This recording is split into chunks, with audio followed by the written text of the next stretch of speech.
Hello friends, வாழ்க வையகம் எல்லாரும் நல்லா இருக்க இறைவனை பிரார்த்திக்கிறேன். பாடறியேன் படிப்பறியேன் பள்ளிக்கூடம் தான் அறியேன், ஏடறியேன் எழுத்தறியேன் எழுத்துவக நான் அறியேன்.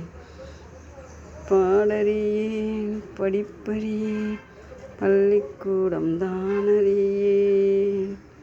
இதை ஏன் பாடுறேன்னு பார்க்குறீங்க. எனக்கு படிக்கவும் தெரியாது, எழுதவும் தெரியாது. சும்மா ஏதோ பாட்டு பாடுவேன். எனக்கு இப்போ எழுத படிக்கவே தெரியாது. இந்த யூடியூப் எப்படி போகிறேன் அப்படின்னு பார்க்குறீங்களா? இதெல்லாம் எங்கள் பேர பிள்ளைங்க, பேத்தி பேரன் இவங்கெல்லாம் இதை போடுறாங்க. எனக்கு எழுதவும் தெரியாது, படிக்கவும் தெரியாது. நான் இதை எதனால் போடுறேன் அப்படிங்கிறதையும் உங்களுக்கு சொல்கிறேன். மணி சேனல். ஓகே, பாய்.